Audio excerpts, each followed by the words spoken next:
Jadi akan terbongkar ini. Apakah benar Rudiana yang selama ini membuat skenario ya atau tidak? Nah, kalau nanti terbongkar, wah ini amburadul. Ini Polri ya. Ini ribut, gaduh ya, apalagi terbukti nanti ya skenario Rudiana.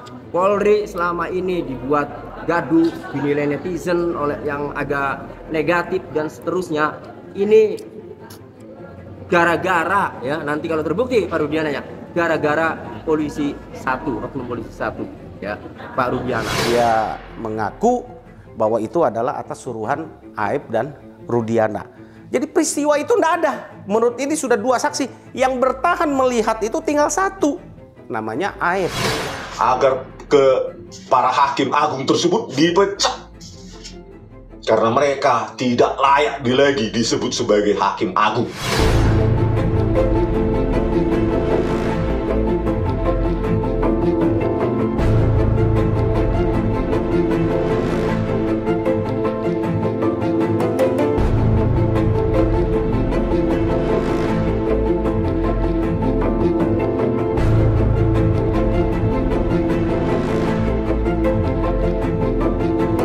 Di mana ada laporan kepada Polsek Talun tentang penemuan mayat. Oke. Yang diduga kecelakaan lalu lintas. Awalnya ya? Iya. Polsek Talun ini masuk ke Kabupaten Cirebon. Oke. Ya, ini karena itu ada di jembatan flyover masuknya ke Kabupaten Cirebon, Bang. Oke.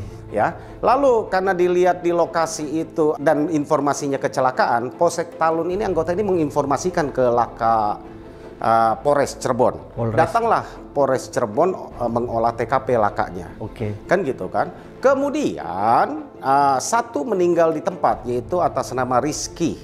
Ya, yang dipanggil Eki. Oke. Nah, sedangkan Vina itu masih sempat dibawa ke rumah sakit 4 jam kemudian baru meninggal. Oke. Ya, itu kejadiannya. Kemudian besoknya tanggal 28 ini mereka udah dimakamkan. Mereka udah dimakamkan. Dan karena kesimpulan dari Polres adalah bahwa itu kecelakaan tunggal. Oke. Ya kan, sudah dimakamkan.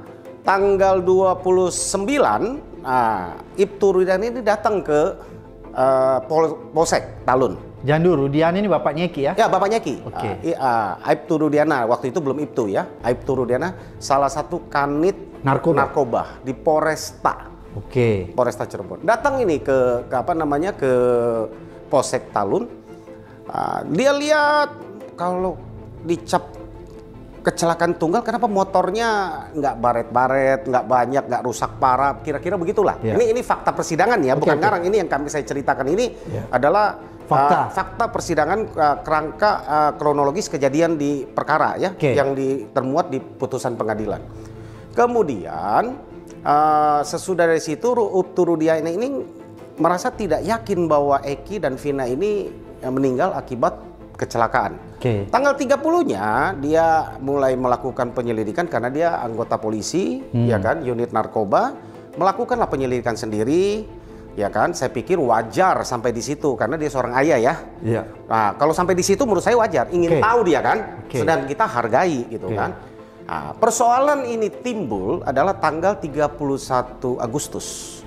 Jam 10 dia dengan anggotanya mulai datangin TKP. Lalu pukul 14 dia bertemu dengan yang namanya Aib dan Dede di lokasi TKP. Ya kan? Aib dan Dede inilah yang memberikan kesaksian ketika ditanya kepada Ibtu Rudiana, apakah kamu melihat tanggal 27 Agustus 2016 ada kejadian apa? Aib ini bercerita panjang dan lebar mengatakan bahwa ada gerombolan motor ya kan berkelahi dan ada timpukan batu dan dia jelaskan ada yang ditusuk pakai pisau, ada yang dipepet, ada yang dipukulin. Nah, kira-kira begitulah cerita AF. Dia bilang, lalu ditanya siapa pelakunya? Oh, yang biasa nongkrong di SMP, depan SMP 11. Singkat cerita itu pukul 14.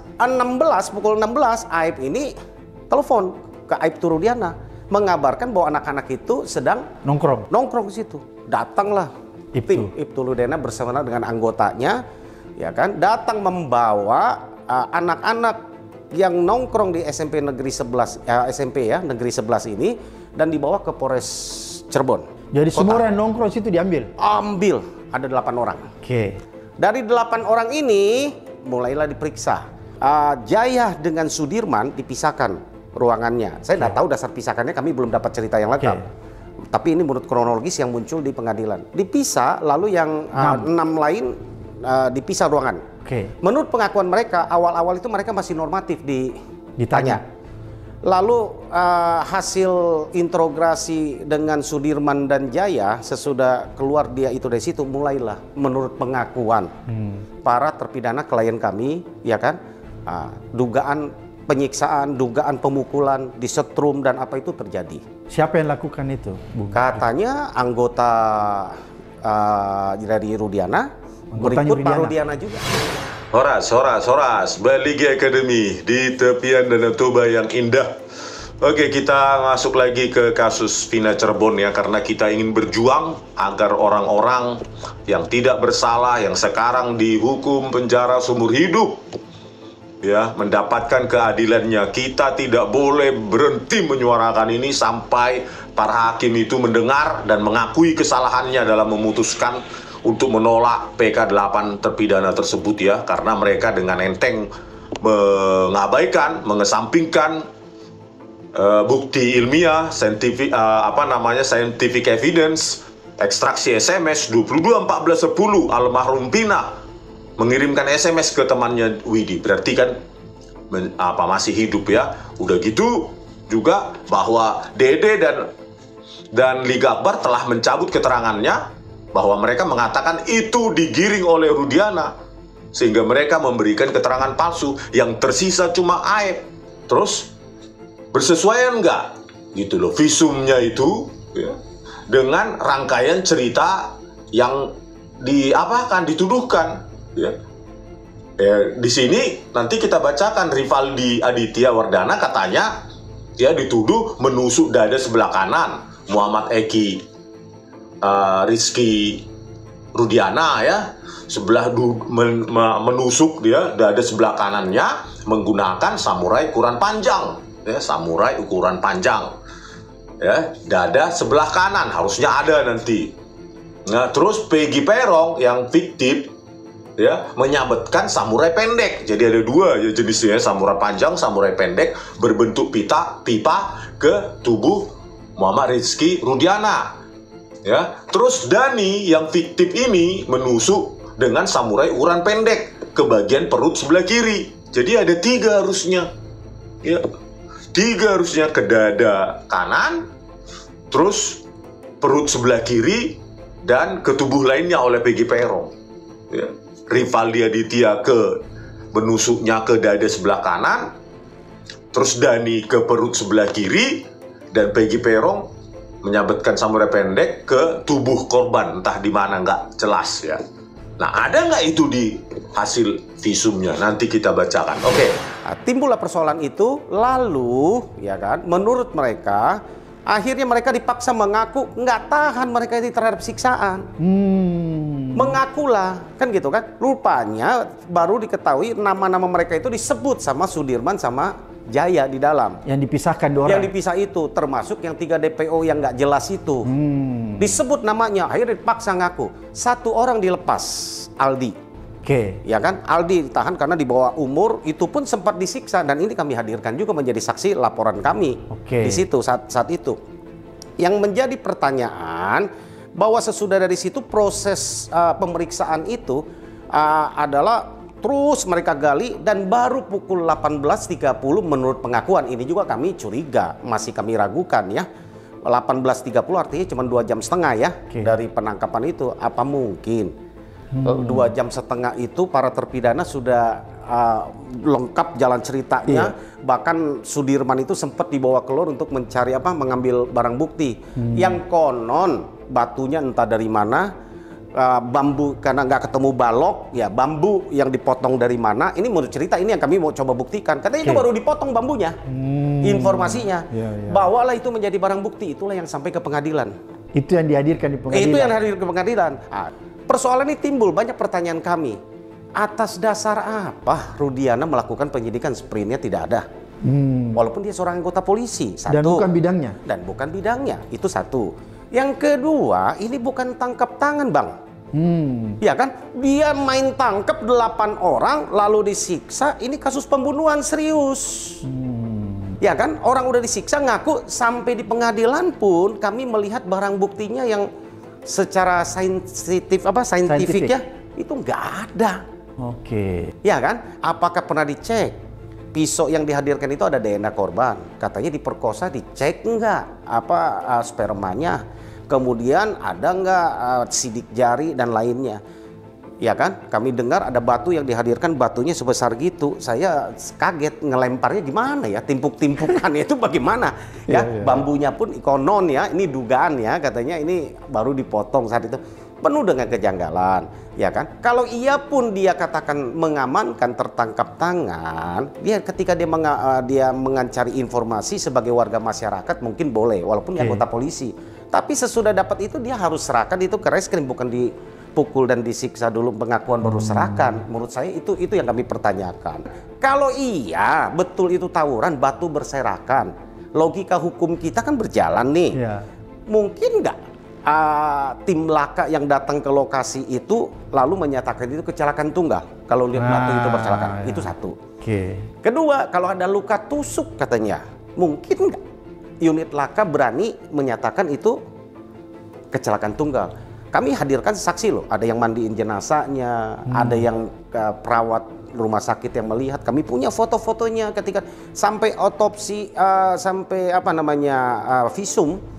Yang pertama tidak pernah ada luka tusuk, kan gitu kan. Jadi banyak cerita berangkat dari situ. Kami inginlah, bukan kita membela secara membabi buta yang mendampingi. Tentu kita ingin menempatkan kalau betul rangkaian itu, peristiwa itu ada dan klien kami pelakunya, kami tentu nggak akan silahkan dihukum. Ya silahkan dihukum karena itu akibat dari perbuatan mereka. Pertanyaan yang cukup mendasar lagi kita sebagai advokat ya. Ini tuduhan bersama-sama. 340 merencanakan membunuh bersama-sama. Perencanaan berat nih. 11 orang. Nggak bisa dibuktikan kapan perencanaannya. Ya hadirkan di fakta persidangan, kami melihat hanya ada SMS atau BBM tanggal 17 Agustus yang mengancam kepada Eki. Itu pun nggak jelas nomor siapa. Kan gitu kan? Itu pun nggak jelas nomornya, nomor dari siapa yang dibuktikan di situ kan? Itu BBM ya pada saat. Di antara 11 orang ini kalau mereka mau rencana kan gila kalau nggak saling kenal, nggak punya tujuan yang sama. Kan harusnya punya tujuan yang sama. Gue sakit hati apa, lu sakit hati apa, sama-sama kita mau bunuh, mau habisin. Benar. Punya tujuan yang sama, motif yang sama. Ini nggak saling kenal.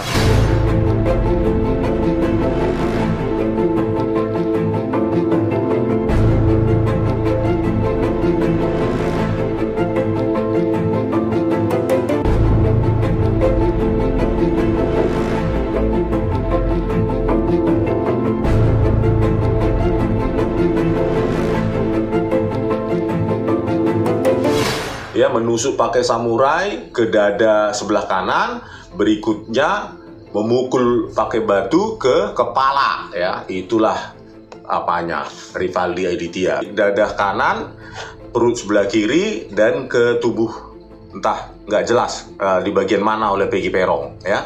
Berarti dada sebelah kanan oleh Rivaldi, perut sebelah kiri oleh Dani, ya, terus ke bagian tubuh lain oleh Peggy Peron, sama-sama pakai samurai, ya. Ada samurai panjang dan samurai pendek. Ini tuntutannya. Oke, sekarang kita bacakan visumnya, ya, visumnya. Inilah, saya bingung juga ini. Kalau benar rangkaian cerita itu tadi kan di dada kanan, samurai panjang. Terus oleh Dani di perut kiri, samurai juga. Terus oleh Peggy Peron di bagian tubuh yang tidak dijelaskan juga pakai samurai juga. Di sini kok nggak ada benda tajam di perut kiri dan dada kanan dan bagian lain gitu. Saya bingung dengan hakimnya dulu memutuskan kok kesesuaian antara visum dengan rangkaian cerita ini bagaimana ini? Saya bingung, bener-bener bingung ini apa? Dibaca atau bagaimana sih yang dituduhkan ini oleh hakim ini, ya? Ya begitu juga dengan hakim Jupriyadi, siapa itu si Hakim Yohanes Priyana, Burhan Dahlan, dan lainnya itu dibaca nggak itu visum itu, terus rangkaian cerita yang dituduhkan? Ya, Rivaldi katanya menyabet pakai samurai ke dada kanan, Eki. Terus Peggy Perong ke bagian tubuh pakai samurai juga. Tadi jelaskan bagian tubuh mana. Terus Dani yang fiktif itu ke perut sebelah kiri. Terus yang kok nggak ada? Aduh, sebel banget gue lihat hukum di Indonesia ini. Kita bayar pajak lagi, sudah PPN 12% lagi nih. Aduh, kemana lagi lah kita minta tolong berteriak ini atas apa cerita-cerita fiktif novel picisan kayak gini ya. Gila menurut kami. Ini pendapat kita kuasa hukum ya. Harusnya kan kalau yang cuman nempeleng doang, cuman mukul doang, masa tetap dihukum seumur hidup dengan yang nusuk sama yang yang perkosa. Ini kan nggak masuk akal ya, nggak masuk akal. Kalau semua menusuk berarti banyak tusukan. Kavi yang bersama-sama dengan mereka pun sampai hari ini belum pernah diperiksa. Aneh Pak RT ya? Ya kan aneh. Ketika waktu diamankan, menurut infonya ada juga diamankan, tapi hanya bertugas mengantar motor katanya. Si Kavi. Kavi 8 orang aja yang diperiksa, anaknya ini enggak. Ini menjadi pertanyaan kami juga yang harus kita ungkap gitu kan. Janggal betul. Menurut kami janggal gitu kan. Belakangan Kavi dengan Pak Sren ini memberikan keterangan terus ya kan, katanya enggak ya di dalam kesaksian mereka. Artinya 4 orang saksi yang menguatkan waktu pertama mengatakan tidak bersama dengan para terpidana, Bang. Mereka cabut nih awal 2 bulan lalu.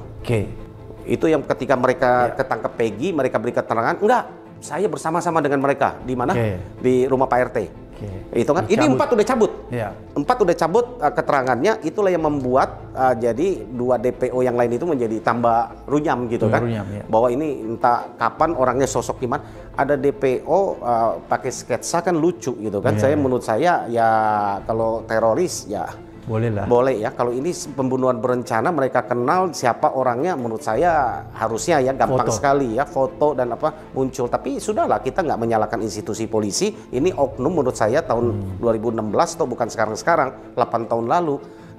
Singkat cerita, ini sudah 4 orang mencabut. Belakangan lagi ada perkembangan terbaru lagi. Di mana Liga Akbar yang tadinya mengaku di dalam persidangan bersama-sama dengan Eki, ditelepon sama Eki, terus ke pusat Taman Kota Cirebon, lalu bersama-sama malam itu dengan Eki dan Vina, mereka 2 motor menuju kepada flyover. Di flyover, menuju flyover lewat SMP 11 itu Liga Akbar mengaku ikut ditimpukin pakai batu, hanya dia tidak lari seperti Eki dan Vina ke arah flyover, tapi dia belok ke jalan Man 4 ya.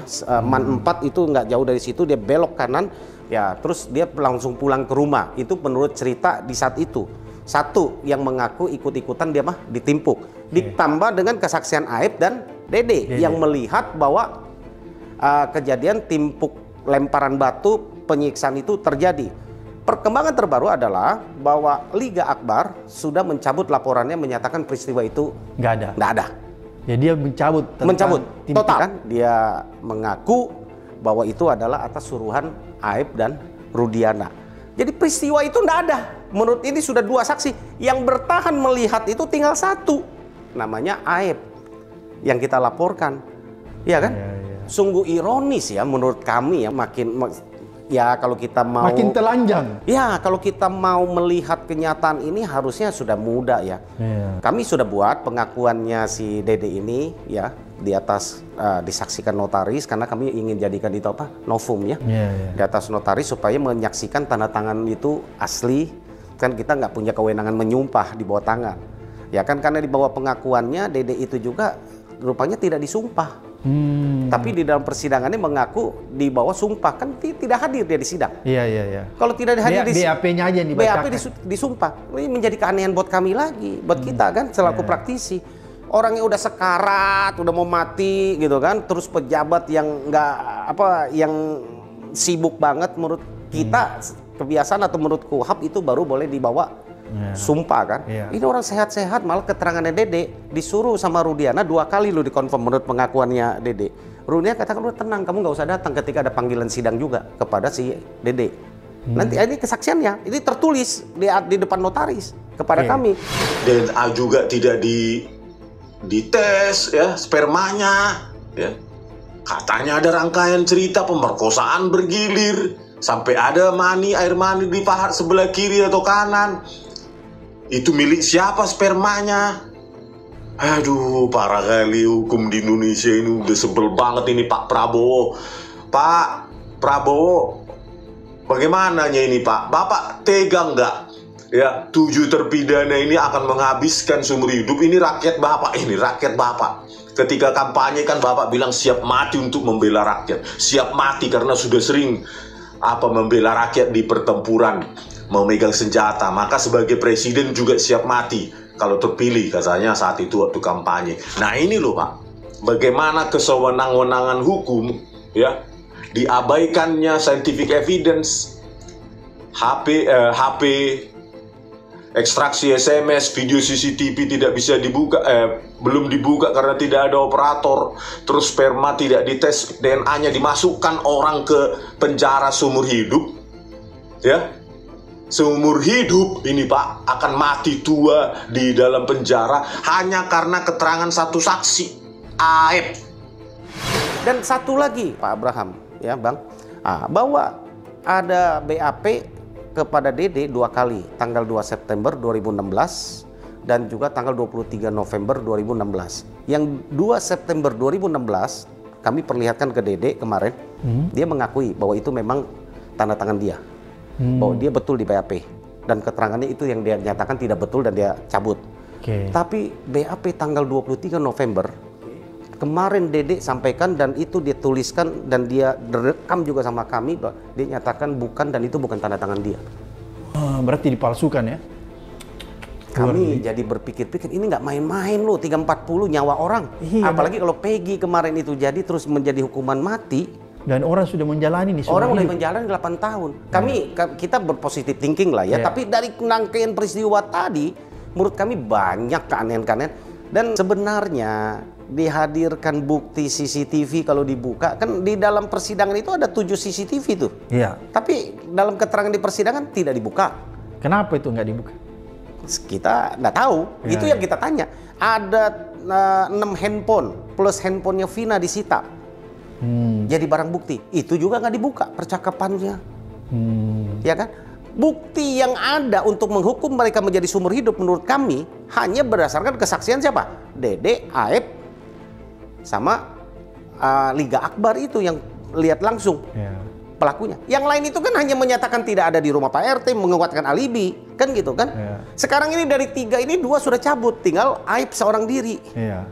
Nah, kita bisa menilai lah peristiwa itu. Yang lain yang menghubungkan, kalaupun peristiwa itu ada, mana buktinya yang menghubungkan bahwa mereka pelakunya? Kalau batunya, siapa tahu ada bekas darah, darahnya betul mereka.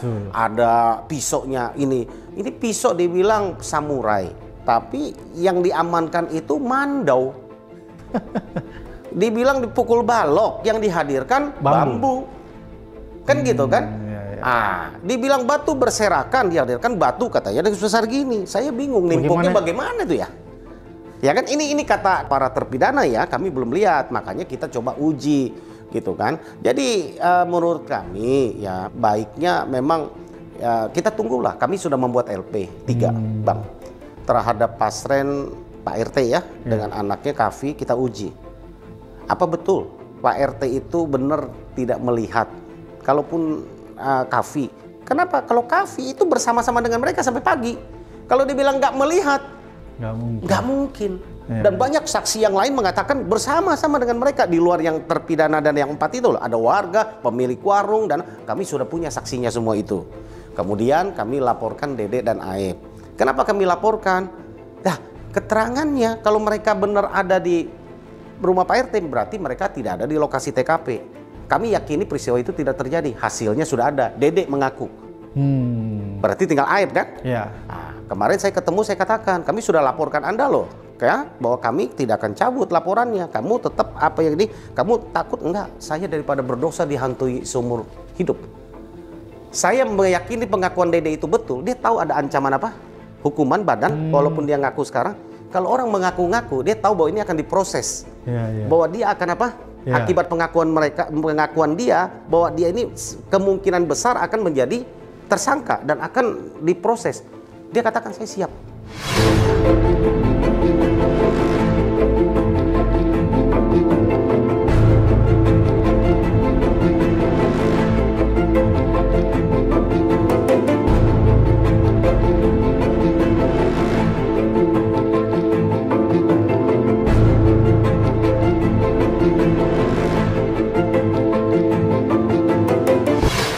Dede Riswanto ini ya, ketika menyampaikan kemudian dia menyampaikan bahwa itulah yang sebenarnya, bahwa kesaksiannya ini diarahkan oleh Pak Rudiana dan AF.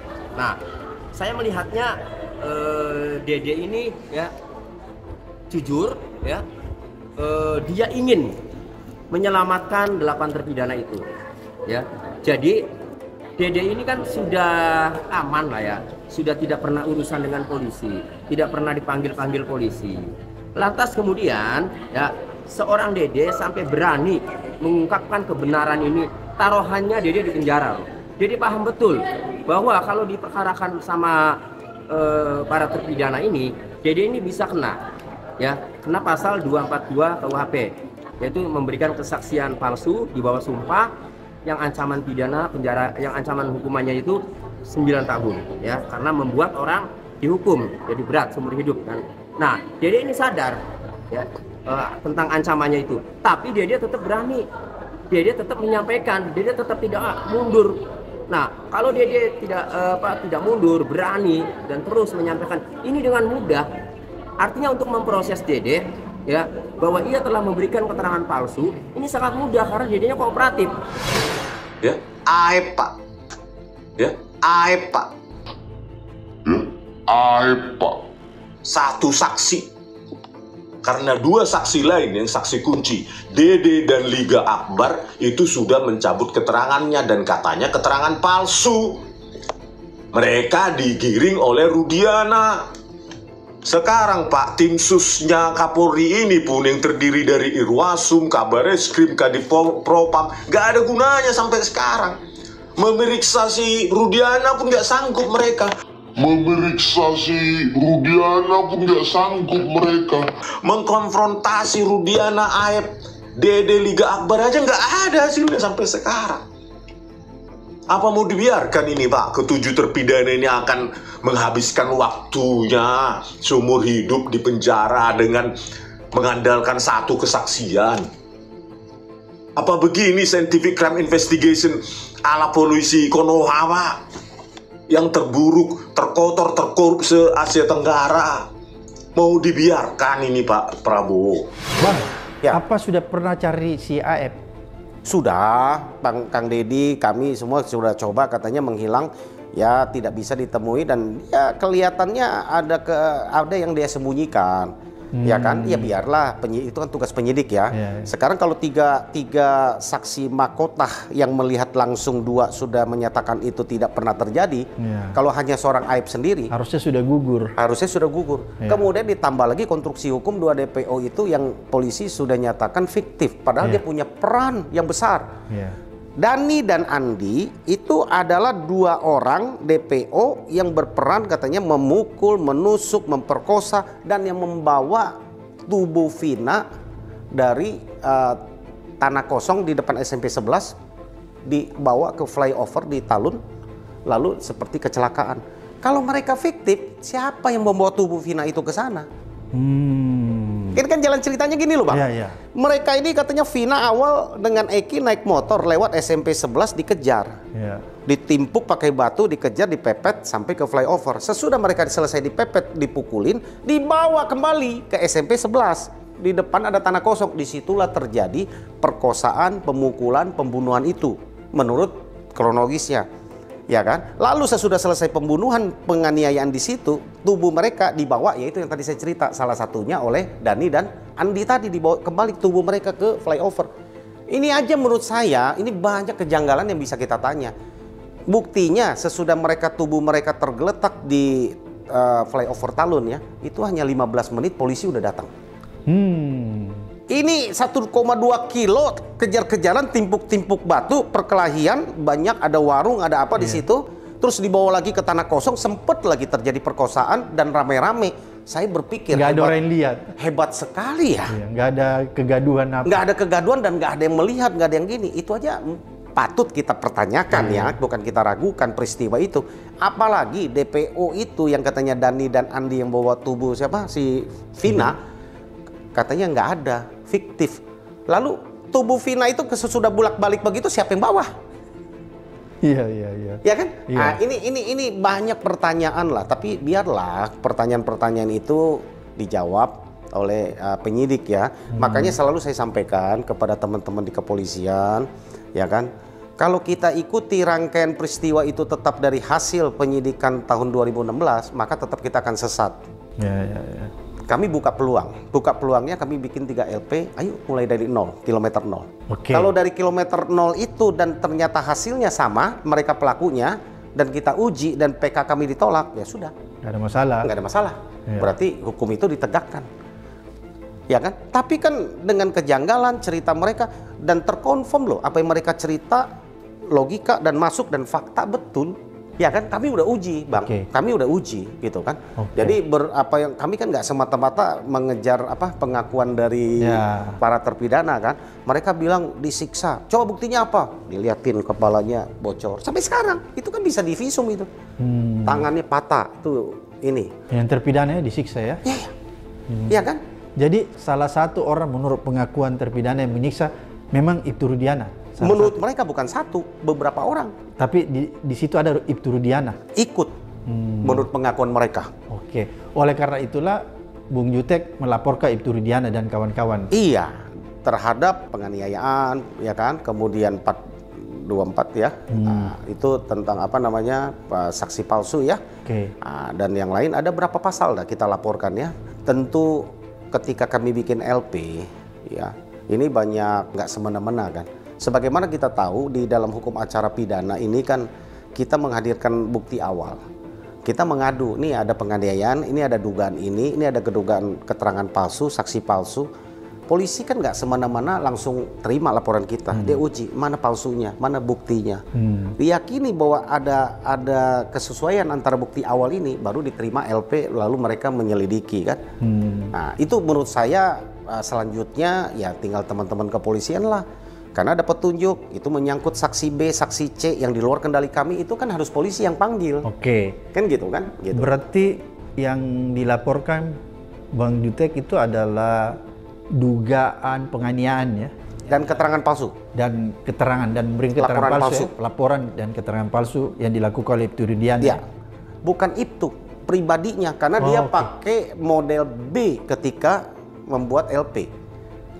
Kalau model A kan polisi mengetahui satu kejahatan, dia melapor sendiri. Iya. Ini model B, kami menganggapnya bahwa dia pribadi warga negara biasa sama seperti kita. Iya. Ya kan? Nah, yang lebih aneh lagi, Bang. Ketika dia bikin LP tanggal 31 Agustus, kronologisnya dia udah tahu padahal dia nggak dari TKP. Gila. Yang kedua, 11 tersangka namanya, alamatnya lengkap dia. Hebat banget ya. Nah, kalau dia bilang tidak melakukan, hanya mengamankan menyiksa, itu kan udah terbantahkan dengan sendirinya. Dari mana dia tahu? Dan akhirnya ternyata salah pula datanya. Kan gitu kan? Nah ini yang kita pertanyakan gitu kan, nama-namanya ya, ini yang kita ini. Bukti salah apa? Ya DPO nggak bisa dicari. Iya. Nggak usah pakai pengadilan lah, nggak usah yang aneh-aneh. Itu DPO dua udah pusing, malah akhirnya nyatakan apa? Fiktif.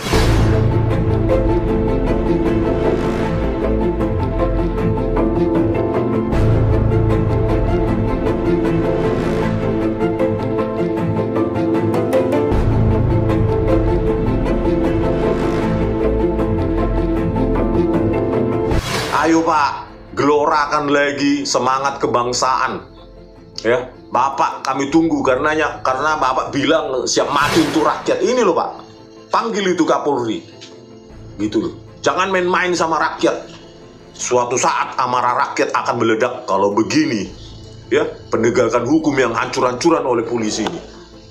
Gitu. Kenapa saya bilang polisi? Ya karena dialah sumber masalah di kasus ini, sumber utama. masalah. Karena apa? Rekonstruksi bisa dia lakukan, reka adegan, padahal ini fiktif. Dani siapa lagi tuh? Andi dan Peggy Perong. Kok bisa mereka melakukan reka adegan kayak gitu? Fiktif. Mereka akui. Kalau fiktif runtuh lah ini semua rekonstruksinya. Gitu loh. Berarti yang fiktif-fiktif inilah yang diumpankan kepada jaksa, kepada hakim. Gitu loh. Sumber masalahnya adalah polisi. Gitu loh Pak Prabowo, tolonglah Pak, ya. Udah 100 hari ini nanti menjalani 100 hari, masa begini rakyat di penjara hanya karena penegakan hukum curan-curan. Ya. Kan beda kalau orang dilaporkan, dituduh memberikan keterangan palsu, lalu dia tidak mau dilaporkan, tidak mau membuka, maka dia akan bertahan bahwa keterangannya benar. Ya, tetapi kalau Dede ini beda. Dede dari pribadinya juga ingin membuka, sehingga nanti enak penyelidikannya itu oleh kepolisian itu. Maka ya nanti Mabes Polri ini akan mengetahui ya kalau Dede ini ternyata keterangannya itu diarahkan, kesaksiannya diarahkan, yang mengaku diarahkan oleh Pak Rudiana dan Aep ya, maka selanjutnya itu Bareskrim memeriksa Pak Rudiana. Nanti akan ketahuan apa motifnya. Kami melihat betul ya, dia sampaikan 11 nama itu dia ngarang, dan menurut para klien kami Bang Abraham, bahwa mereka itu diminta menjawab BAP-nya itu udah tulis di papan tulis. Jadi sudah diatur semua ya? Sudah diatur semua. Jawabannya, pertanyaannya. Kalau nggak sesuai, disiksa. Menurut pengakuan mereka ya. Ini coba dibuktikan dong. Ini coba dibuktikan oleh teman-teman penyidik. Kalau gitu begitu kan? bisa disimpulkan ini direkayasa betul ya? Ya. Biar pertanyaan apa semua diatur semua kan? Saya juga aneh, kenapa jaksa bisa P21? Kami buka fakta terkait Dede, memang dari awal kami melihat kenapa ya si Aib itu sampai jarak 120 meter dekat tempat kejadian nongkrong, menurut dia 50 meter. Yeah. Kami sudah datang ke TKP, melihat cross check itu 100 meter lebih kalau malam.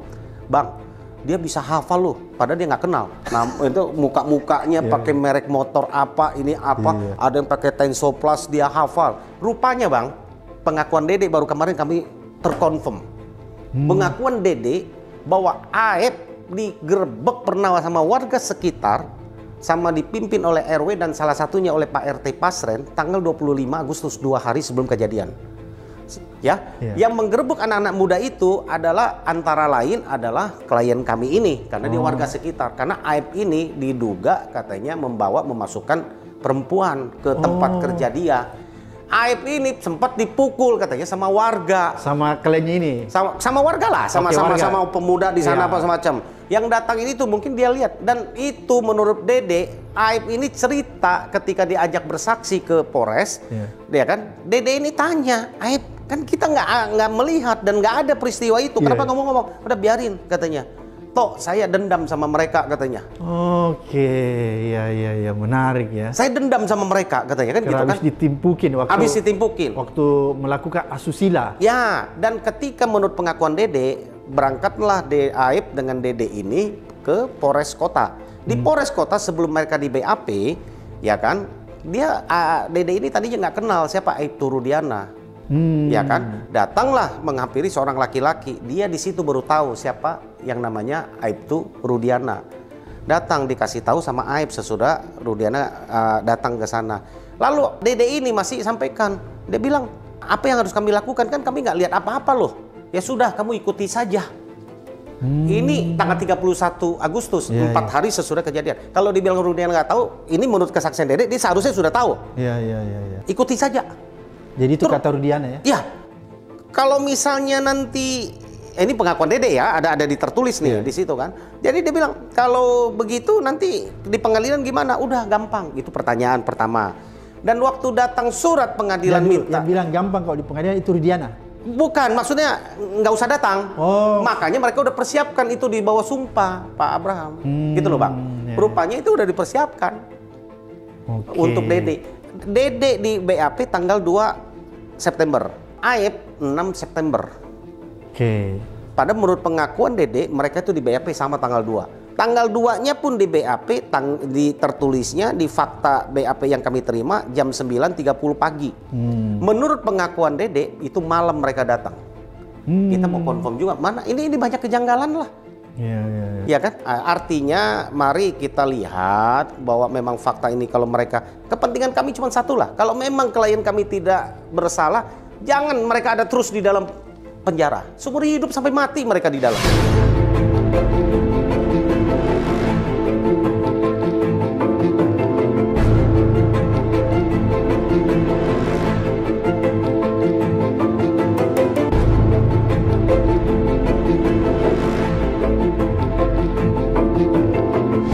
Liga Akbar yang salah satu saksi kunci yang katanya melihat pengejaran pelemparan batu ya, kok nggak salah itu. Dan dia katakan itu dari Rudiana gitu loh. Pada saat PK kemarin di persidangan PK yang lalu, bayangkanlah ini ya, Rudiana dan Rudiana lagi, DPO-nya juga dari Rudiana, terus Liga Akbar juga dari Rudiana kesaksiannya. Dede juga dari Rudiana, dan Rudiana ini powerful, untouchable bagi Kapolri ini, kan luar biasa. Yang Kapolri mungkin Rudiana ya, bukan Listio Sigit. Kan gampang ya. Itu teknik the devil is in the detail gitu. Bagi orang yang berbohong, itu tanyakan aja hal-hal detail itu. Pasti inkonsisten, kan gampang itu, pasti mereka sudah paham lah penyidik itu ya. Tapi inilah ya, karena Rudiana ini ya aktornya ya, sutradaranya ya, dia yang menggiring Liga Akbar. Setidaknya itu dari kesaksian Liga Akbar, Dede juga begitu. Berarti tinggal si Aep gitu loh. Nah, kalau ternyata ya Dede terbukti diarahkan, kemudian Liga Akbar juga misalnya terbukti diarahkan. Wah, ini semakin menguatkan keyakinan saya bahwa selama ini, saya sering bilang kan, selama ini yang disidangkan ini adalah skenario, bukan kejadian yang sebenarnya. Dede diperiksa sebagai terlapor, terutama Dede ya, diperiksa sebagai terlapor, dan Liga Akbar diperiksa sebagai terlapor. Pasti akan menjelaskan hal yang sama. Artinya yang dijelaskan oleh Dede dan Liga Akbar nanti ya, itu terkait kesaksiannya itu yang mengaku diarahkan, terkait yang sebenarnya bahwa ia tidak mengetahui peristiwa pembunuhan itu. Nah, ujung-ujungnya tetap aja materialnya itu diperiksa, tetap aja nanti setelah itu Pak Rudiana diperiksa.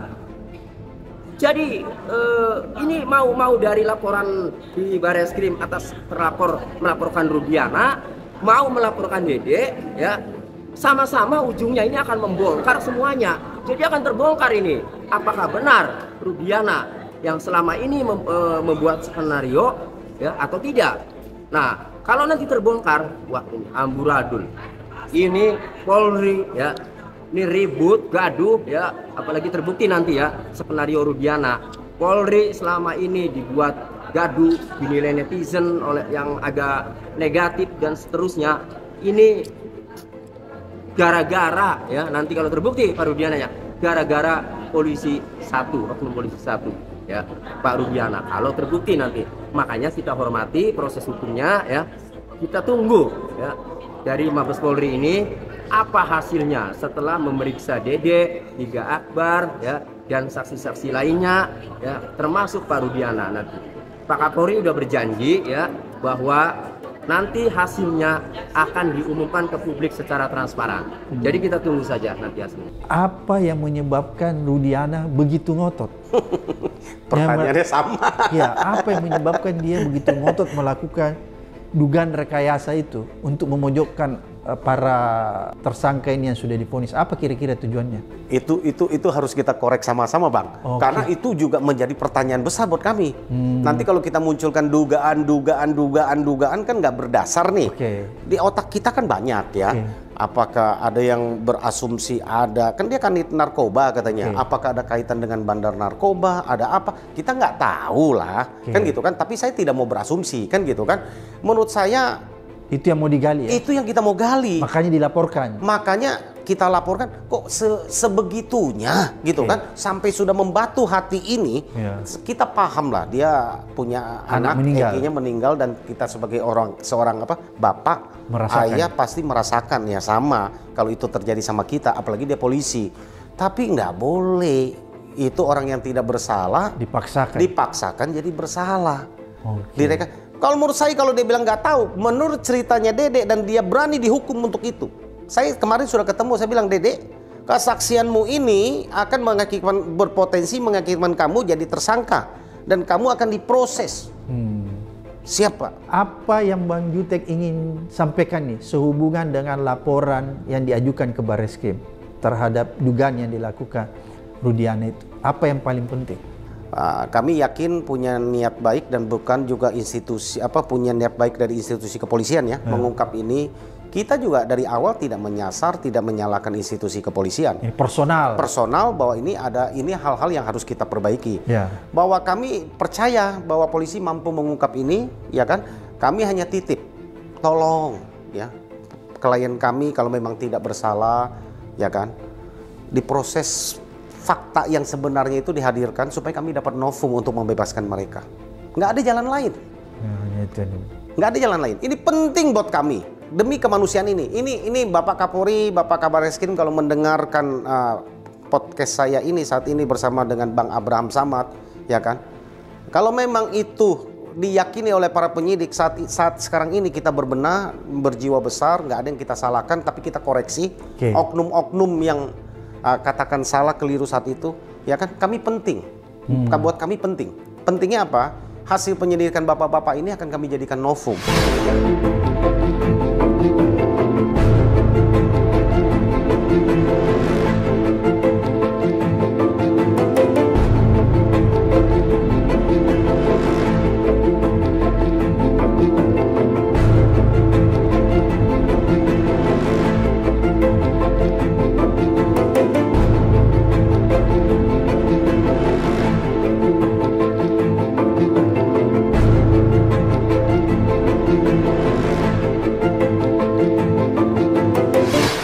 Tinggal si Aib ininya ya, dan tidak didukung oleh bukti lain ya, jejak digital, video CCTV, sperma, DNA sperma siapa karena ada pemerkosaan bergilir ya, ini kan berdiri sendiri berarti kesaksian Aib ini gitu loh, Listio Sigit Prabowo ya.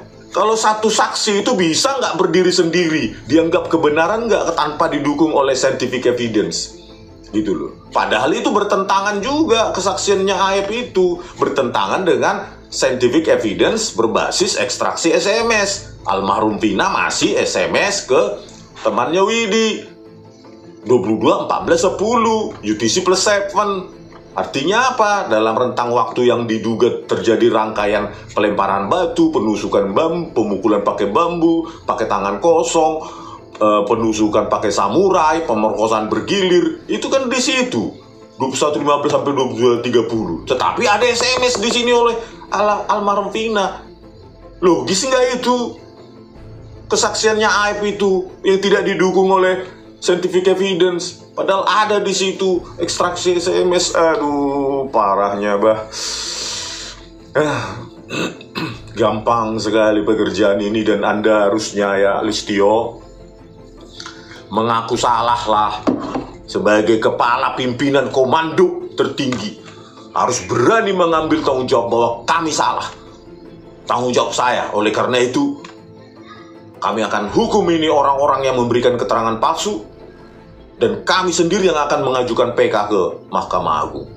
Karena ini keterangan palsu inilah yang menyebabkan ke-7 terpidana itu dan 8 ya Saka Tatal ya, seumur hidup yang 7 terpidana 8 tahun untuk Saka Tatal. Jadi kan segampang itu. Kalau kau melakukan itu Listio Sigit Prabowo, maka kau akan mendapat respect setidaknya di ujung karirmu ya. Tetapi kau sampai saat ini memilih bungkam, padahal kau tidak punya hak bungkam sebagai pejabat publik, pengguna anggaran ratusan triliun dari keringat rakyat ya.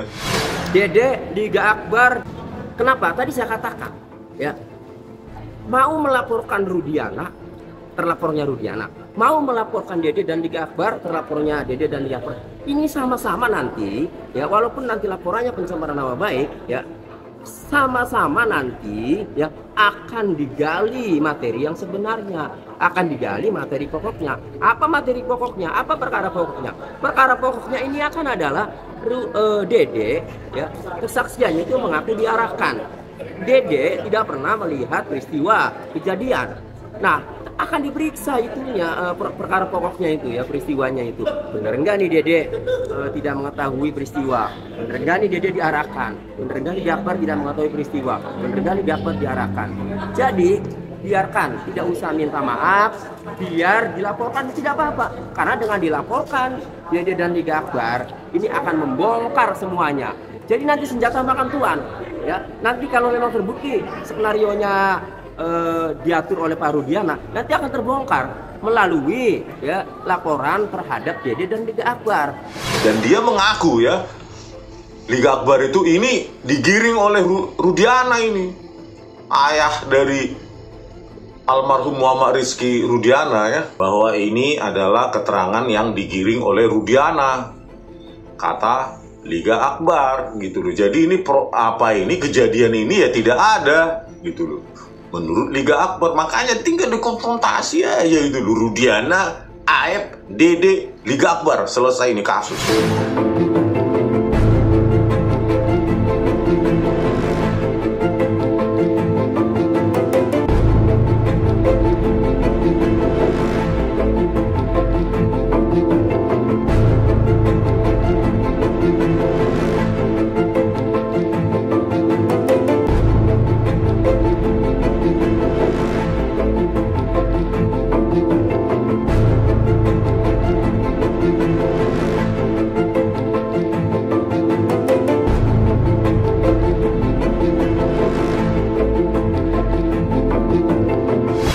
Dede ini kan dalam putusan pengadilan ya atas nama 8 terpidana, Dede ini kan dalam kesaksiannya itu seolah-olah mengetahui peristiwa bersama Aep. Kesaksiannya itu sama Aep, melihat ya dari warung Bu Nining ke TKP ya, kemudian jaraknya kurang lebih 50 meter. Nah, Dede ini berarti dalam konstruksi kasus itu saksi Dede ya ini seolah-olah mengetahui peristiwa pembunuhan yang diawali dengan pelemparan batu. Nah, lalu kalau Dede ini sebenarnya tidak tahu kan, itu adalah keterangan palsu yang disampaikan di persidangan atau yang dibacakan BAP-nya di persidangan ya, karena Dede tidak hadir kan. Maka ya konstruksi kasus ini berarti kurang saksi saat itu. Saksinya itu berarti tidak sah. Karena saksi yang sebenarnya adalah tidak mengetahui, saksi Dede ini tidak mengetahui peristiwa. Nah, untuk melihat apakah ini bisa membebaskan atau tidak, ya, ini harus dilakukan atau Dede harus diperiksa di PK, peninjauan kembali. Nanti hakim yang akan menilai, ya, karena Dede hanya sebatas, ya, yang awalnya melihat dengan pelemparan batu, kemudian Dede tidak mengetahui peristiwa, berarti Dede tidak melihat. Kan hanya sebatas itu nih, kan? Nah, tetapi itu akan akan mempengaruhi konstruksi kasus, ya, konstruksi perkara ini mempengaruhi.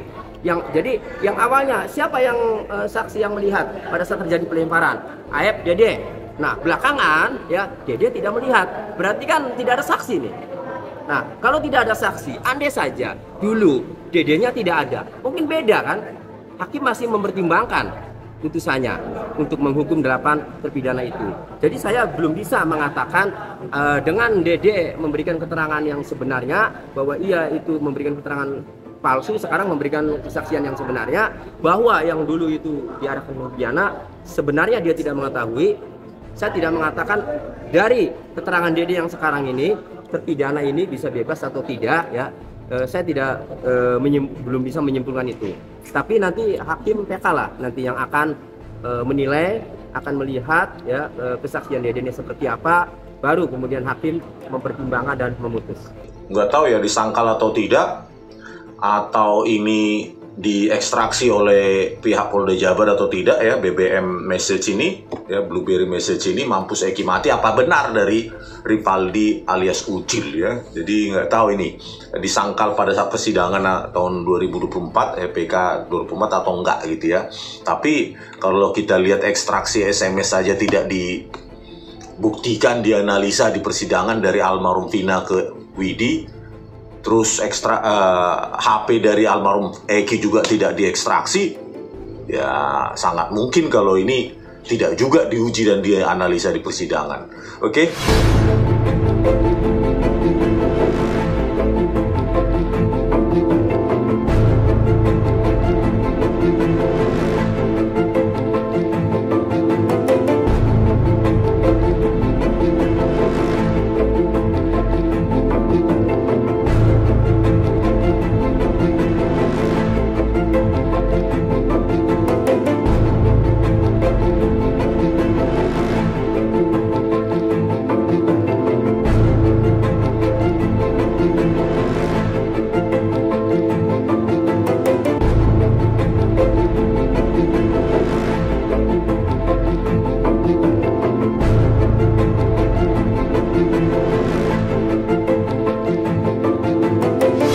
Ya bagus, pokoknya orang-orang yang setelah jujur ya di kasus Vina yang sudah carut marut ya, yang sudah rame seperti ini ya, bagus lah.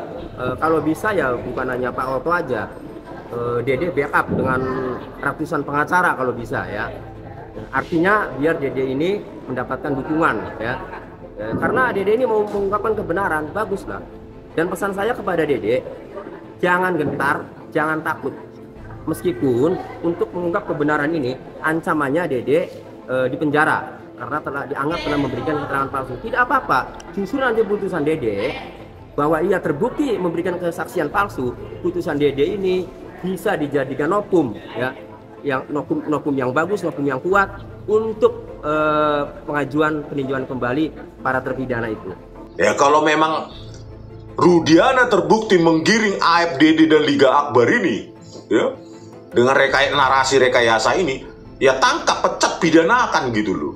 Ya, jangan anak orang, ya, 7 orang dipidana seumur hidup akibat rekayasa dia, kan? Gitu. Kami tunggu Pak Kapolri, mumpung Anda belum dipecat oleh Pak Prabowo Subianto. Oke, sekian dulu dari kami, Baligi Academy di tepian Danau Toba yang indah. Horas. Dede dan Liga Akbar yang telah disomasi secara terbuka ya, jangan gentar, jangan takut, dan tidak perlu meminta maaf. Karena mereka ini bertiga tentu sudah memperhitungkan ya. Kayak Liga Akbar menyampaikan sudah memperhitungkan, kayak Dede muncul sudah memperhitungkan. Tinggal nanti Dede harus membuktikan nih. Pada saat ada 2 yang harus dibuktikan ya. Pertama, Dede tidak mengetahui peristiwa. Saksinya siapa? Waktu itu Dede berada di mana? Itu. Kemudian Dede pada saat itu diarahkan oleh Rudiana. Saksinya siapa? Waktu itu kan. Nah, itu yang harus dibuktikan. Liga Akbar juga sama. Liga Akbar waktu itu mengaku tidak berada di lokasi. Siapa saksinya? Liga Akbar waktu itu berada di mana? Siapa saksinya? Kan itu. Nah, kemudian Liga Akbar juga mengaku diarahkan, ya. Nah, adakah yang tahu bahwa Liga Akbar ini diarahkan? Dede dan Liga Akbar ya tidak usah takut, tidak usah gentar meskipun disomasi. Sepanjang yang kalian sampaikan itu kebenaran, maju terus ya. Ini demi untuk mengungkapkan kebenaran.